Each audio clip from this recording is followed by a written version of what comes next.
Bismillahirrahmanirrahim. Assalamualaikum warahmatullahi wabarakatuh. Alhamdulillahirrabbilalamin. Segala puji bagi Allah Subhanahu wa Ta'ala. Dok Arif bisa dipertemukan kembali dengan sahabat-sahabat Dok Arif di Dok Arif Podcast.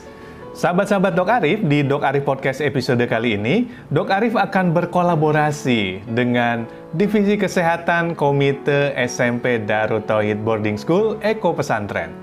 Dan kita akan bahas, kita akan diskusi, kita akan ngobrol-ngobrol bareng sahabat-sahabat Dok Arif tentang satu tema, satu kasus penyakit yang saat ini sedang banyak dibicarakan masyarakat, menjadi headline di media-media, dan bisa menjadi kekhawatiran juga ya bagi ayah bunda sahabat-sahabat Dok Arif.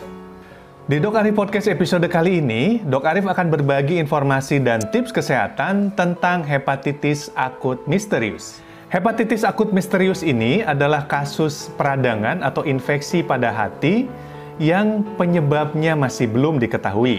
Kasus penyakit hepatitis akut misterius ini pertama kali dilaporkan di Inggris atau di Britania Raya pada tanggal 5 April tahun 2022 sebagaimana kronologi yang dirilis oleh Kementerian Kesehatan Republik Indonesia.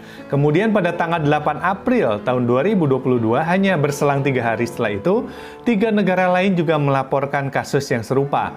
Kemudian pada tanggal 15 April tahun 2022, WHO atau World Health Organization, Badan Kesehatan Dunia, menetapkan kasus hepatitis akut misterius ini sebagai kejadian luar biasa atau KLB.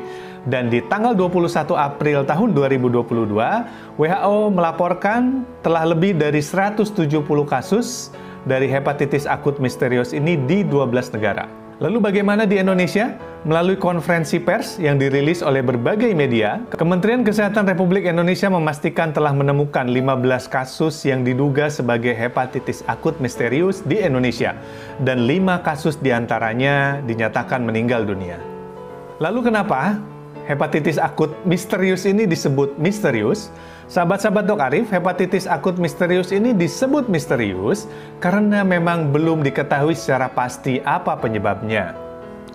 WHO, Badan Kesehatan Dunia, mendefinisikan kasus hepatitis akut misterius ini adalah sebagai kasus infeksi hati pada anak berusia kurang dari atau sama dengan 16 tahun yang mengalami hepatitis akut yang bukan disebabkan oleh virus hepatitis A sampai E dengan kadar serum transaminase atau kadar serum hati SGOT dan SGPT di atas 500 international unit per liter.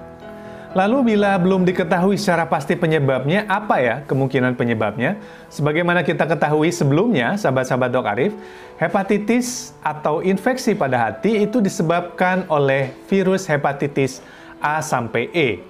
Namun, pada kasus ini ternyata sesuai dengan kasus-kasus yang ditemukan setelah dilakukan pemeriksaan lebih lanjut, tidak satupun dari kasus-kasus tersebut disebabkan oleh infeksi virus hepatitis A sampai E.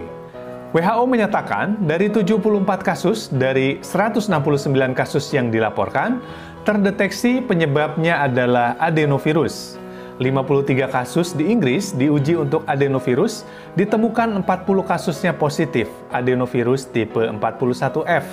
Kemudian dari 9 kasus di Alabama, Amerika Serikat, juga positif untuk adenovirus. Ditemukan juga SARS-CoV-2 sebagai penyebab di 10 dari 60 kasus di Inggris. Bagaimana kita tahu, SARS-CoV-2 ini adalah infeksi virus COVID-19.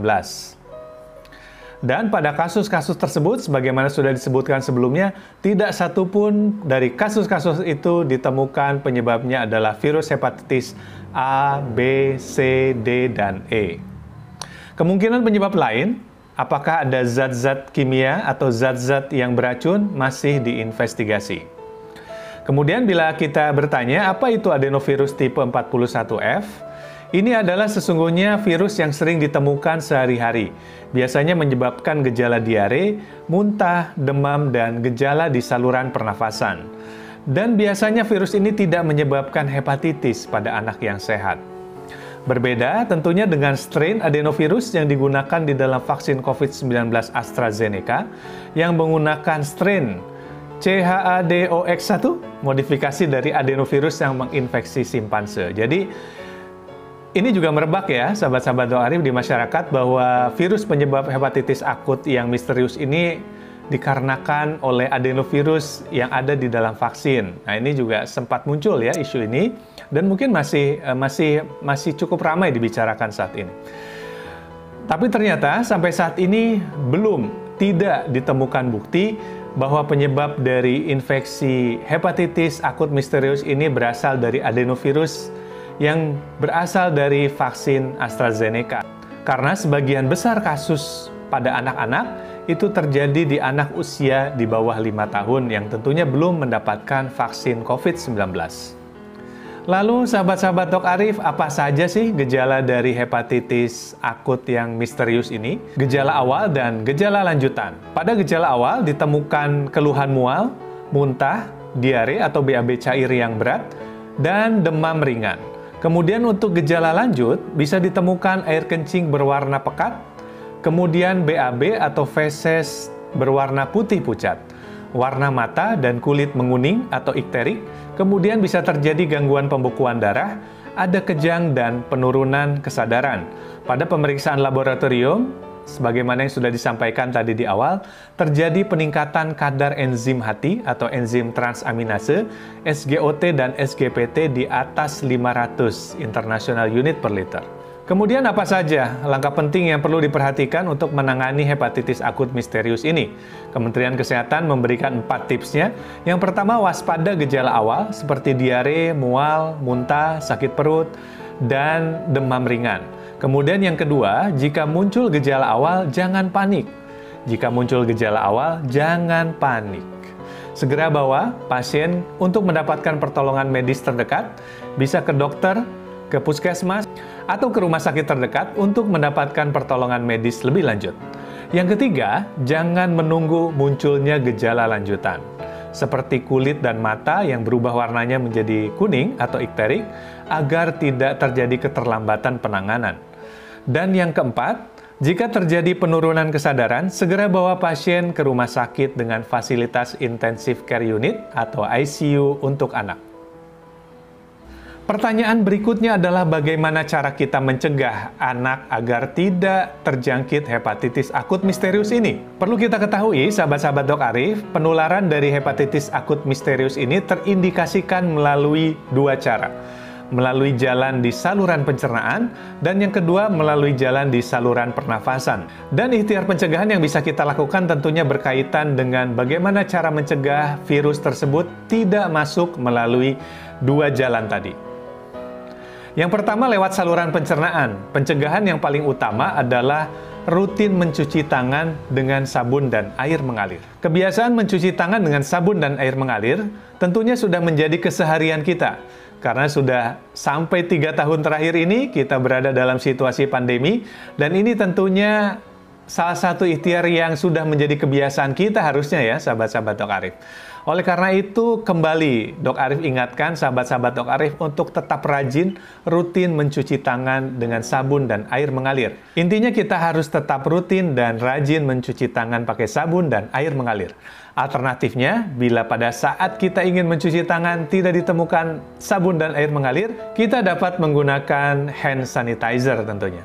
Yang kedua, pastikan bahan makanan atau makanan yang kita olah di rumah selalu dalam keadaan matang dan bersih. Kemudian tidak bergantian menggunakan alat makan dengan orang lain. Kemudian hindari kontak dengan orang yang sakit dan menjaga kebersihan rumah dan lingkungan. Untuk ikhtiar pencegahan terkait saluran pernafasan, yang bisa kita lakukan adalah yang pertama, kurangi mobilitas. Jangan bepergian bila tidak penting, bila tidak urgent gitu ya. Kemudian gunakan masker jika kita bepergian, jaga jarak dengan orang lain, dan tetap hindari keramaian atau kerumunan. Ada pertanyaan yang sering disampaikan juga oleh sahabat-sahabat Dok Arif terkait kasus hepatitis akut misterius ini. Apakah bisa terjadi pada orang dewasa? Betul bahwa sampai saat ini, semua kasus ditemukan itu pada usia anak-anak. Namun tidak menutup kemungkinan bahwa kasus hepatitis akut misterius ini bisa terjangkit juga pada orang dewasa. Oleh karena itu, baik sahabat-sahabat Dok Arif yang masih anak-anak ataupun sahabat-sahabat Dok Arif yang sudah dewasa, tetap jaga dan berikhtiar untuk mencegah paparan penularan dari infeksi hepatitis akut misterius ini, sebagaimana tadi sudah Dok Arif sampaikan. Tadi di awal sempat Dok Arif singgung terkait vaksin ya, karena muncul juga isu-isu bahwa hepatitis akut misterius ini disebabkan oleh adenovirus yang ada pada vaksin COVID-19 AstraZeneca. Jadi Dr. Arif sampaikan kembali bahwa sampai saat ini tidak ditemukan bukti bahwa penyebab dari infeksi hepatitis akut misterius ini adalah adenovirus yang berasal dari vaksin COVID-19 AstraZeneca. Dari data yang sudah kita sampaikan tadi di awal, semua kasus terjadi pada anak-anak dan mayoritas pada anak-anak berusia di bawah 5 tahun yang tentunya belum mendapatkan vaksinasi COVID-19. Jadi kesimpulannya adalah adenovirus yang digunakan pada vaksin COVID-19 AstraZeneca tidak sama dengan adenovirus yang menyebabkan infeksi hepatitis akut yang misterius ini, sahabat-sahabat Dok Arif. Baik sahabat-sahabat Dok Arif, tentunya otoritas kesehatan setempat, bila di Indonesia, di Kementerian Kesehatan Republik Indonesia, masih terus melakukan investigasi lebih lanjut untuk menentukan penyebab pasti dari wabah hepatitis akut misterius ini. Dengan ditemukannya penyebab yang pasti, tentunya akan lebih terarah bagaimana nanti menangani, bagaimana melakukan tata laksana yang tepat tentunya. Bagi kita, ayah bunda, anak-anda sekalian, apa yang bisa dilakukan? Tentunya yang perlu kita lakukan adalah untuk terus waspada, menjaga kebersihan diri melalui perilaku hidup bersih dan sehat, dan tentunya ikhtiar-ikhtiar pencegahan yang tadi sudah Dok Arif sampaikan. Jika mengalami sakit, muncul gejala-gejala seperti yang tadi sudah disampaikan, segera hubungi tenaga kesehatan terdekat. Bisa ke puskesmas, bisa ke rumah sakit, atau ke dokter praktek yang terdekat dari sahabat-sahabat Dok Arif. Dan tentunya ikhtiar yang paling utama, yang patut wajib kita ikhtiarkan juga, sahabat-sahabat Dok Arif, adalah kita berdoa ya, memohon kepada Allah Subhanahu wa Ta'ala agar kita dihindarkan dari wabah hepatitis akut misterius ini. Jadi kurang lebih tidak berbeda ya dengan ikhtiar-ikhtiar yang kita lakukan untuk mencegah infeksi COVID-19. Di kasus hepatitis akut misterius ini tetap lakukan juga 3M. Bagaimana kita menjaga protokol kesehatan, bagaimana kita menjaga PHBS atau perilaku hidup bersih dan sehat, dan bagaimana kita menguatkan imun dan iman kita tentunya, sahabat-sahabat Dok Arif. Baik, sahabat-sahabat Dok Arif, terima kasih sahabat-sahabat Dok Arif sudah menyimak Dok Arif Podcast episode Hepatitis Akut Misterius. Semoga bermanfaat apa yang Dok Arif bagikan di Dok Arif Podcast episode kali ini. Mohon maaf kalau ada kurang-kurangnya ya. Sahabat-sahabat Dok Arif boleh menyampaikan pertanyaan tentunya di kolom komentar di bawah tentang tema dari Dok Arif Podcast episode kali ini. Boleh juga menyampaikan saran tentunya, komentar, masukan, agar Dok Arif Podcast semakin lebih baik lagi ke depannya. Jangan lupa untuk subscribe tentunya, like dan share ya sebanyak-banyaknya agar manfaat dari Dok Arif Podcast ini juga bisa dirasakan oleh sahabat-sahabat yang lainnya. Akhirul kalam, semoga Allah Subhanahu wa Ta'ala selalu menjaga sahabat-sahabat Dok Arif, memberikan kesehatan tentunya, dan kita diberikan kemampuan untuk berikhtiar secara maksimal, menjaga diri dan keluarga kita dari infeksi hepatitis akut misterius. Sekali lagi Dok Arif ucapkan terima kasih, salam sehat, salam semangat. Billahi taufiq wal hidayah. Wassalamualaikum warahmatullahi wabarakatuh.